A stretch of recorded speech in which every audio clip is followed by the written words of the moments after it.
नमस्कार दोस्तों, मैं हूं सुभाष कुशवाहा और आप देख रहे हैं शुभ टाइम एट।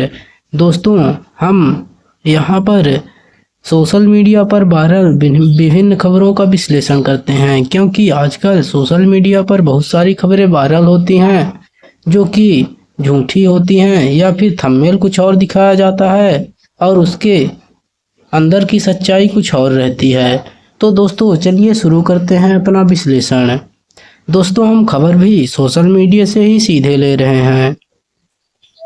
तो दोस्तों, यहाँ पर देख सकते हैं हमारे सामने कई खबरें हैं, लेकिन हम सभी छोटी खबरों का तो विश्लेषण नहीं कर सकते। कुछ प्रमुख खबरों का विश्लेषण हम करेंगे।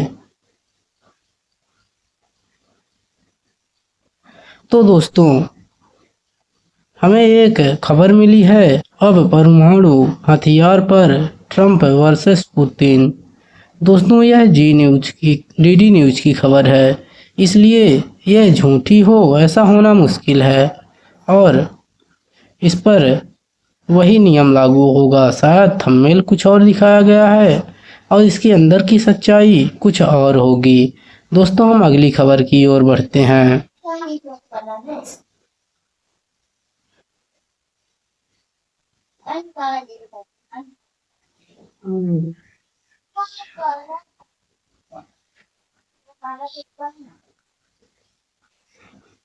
तो दोस्तों, हमें एक और खबर मिली है जो कि जी न्यूज की है। तीनों तीनों सेना प्रमुखों के साथ रक्षा मंत्री की इमरजेंसी मीटिंग, क्या करने वाला है भारत। तो दोस्तों, ऐसी खबरें अक्सर हमें गुमराह करती हैं या यह सोचने पर मजबूर करती हैं कि आखिर होने क्या वाला है। क्या कुछ बड़ा होने वाला है, या फिर यह खबरें यूं ही चल रही हैं। तो दोस्तों, चलिए शुरू करते हैं हम अपना विश्लेषण।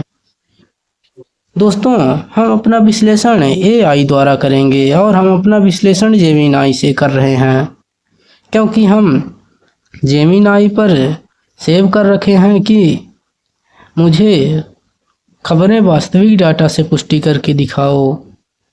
तो दोस्तों, हम यहाँ पर जेमिनाई से पूछे हैं, तीनों सेना प्रमुखों की रक्षा मंत्री के साथ बैठक, क्या करने वाला है भारत। यह खबर जी न्यूज़ की है, जो कि आज या कल की अपलोड की गई है। इसमें कितनी सच्चाई है और खबर क्या है, इसकी वास्तविक डाटा से पुष्टि करके बताओ। तो हमारा जवाब आ चुका है। देखते हैं कि आखिर बात क्या है। रक्षा मंत्री राजनाथ सिंह और तीनों सेना प्रमुखों, थल सेना, वायुसेना और नौसेना की बैठक के संबंध में जी न्यूज और अन्य मीडिया माध्यमों पर चल रही खबरें तारांकन पूरी तरह से सच हैं। ये उच्च स्तरीय समीक्षा बैठक कल 24 मार्च 2026 को नई दिल्ली में आयोजित की गई थी। इस बैठक की मुख्य जानकारी और वास्तविकता नीचे दी गई है। खबर की मुख्य बातें। उद्देश्य। इस बैठक का मुख्य केंद्र पश्चिम एशिया मिडिल ईस्ट में चल रहा युद्ध और उससे उत्पन्न वैश्विक संकट था। रक्षा मंत्री ने भारत की सैन्य तैयारियों और परिचालन तत्परता, ऑपरेशनल रेडीनेस की समीक्षा की। कौन कौन शामिल था? बैठक में रक्षा मंत्री राजनाथ सिंह के साथ chief of defence staff CDS general Anil Chauhan और तीनों सेनाओं के प्रमुख मौजूद थे। इसके अलावा डीआरडीओ के अध्यक्ष और रक्षा मंत्रालय के अन्य वरिष्ठ अधिकारी भी इसमें शामिल हुए। चर्चा के विषय। रणनीतिक तैयारी, बदलते भू राजनीतिक जियोपॉलिटिकल हालात में भारत की सुरक्षा सुनिश्चित करना। आपूर्ति श्रृंखला, युद्ध के कारण तेल और गैस की आपूर्ति, एलपीजी सप्लाई पर पड़ने वाले प्रभाव और सुरक्षा उपायों पर चर्चा। तकनीकी अपडेट, आधुनिक वॉरफेयर और नई रक्षा तकनीकों को लेकर सेना कितनी अपडेट है, इसका आकलन। वास्तविकता की पुष्टि। ये खबर केवल जी न्यूज की ही नहीं है, बल्कि एएनआई, नवभारत टाइम्स और यूडे इंडिया जैसे विश्वसनीय स्रोतों ने भी इसकी पुष्टि की है। प्रधानमंत्री नरेंद्र मोदी ने भी इसी दौरान राज्यसभा में पश्चिम एशिया के संकट पर चिंता व्यक्त की और अमेरिकी राष्ट्रपति डोनाल्ड ट्रंप से इस मुद्दे पर फोन पर बात की है। निष्कर्ष।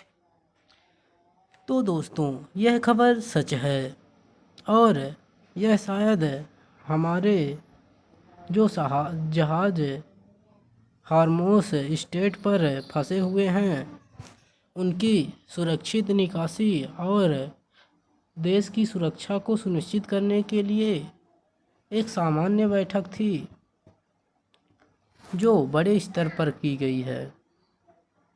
देखते हैं निष्कर्ष क्या है। ये एक रूटीन लेकिन अत्यंत महत्वपूर्ण सुरक्षा समीक्षा बैठक थी, जिसे वैश्विक अनिश्चितता को देखते हुए सतर्कता के तौर पर बुलाया गया था। क्या आप इस बैठक में लिए गए किसी विशेष निर्णय या सैन्य उपकरणों से जुड़ी और जानकारी जानना चाहेंगे?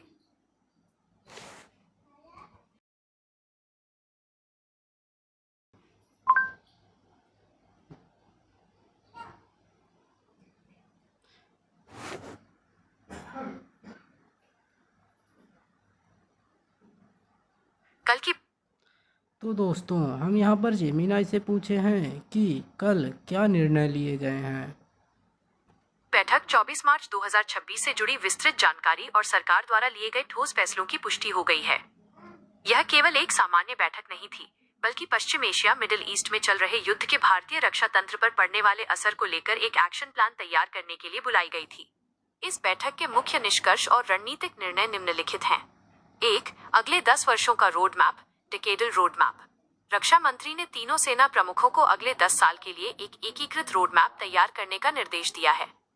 इसमें वर्तमान युद्धों जैसे ईरान, इजराइल, अमेरिका तनाव से मिले तकनीकी और परिचालन ऑपरेशनल सबक शामिल किए जाएंगे। 2.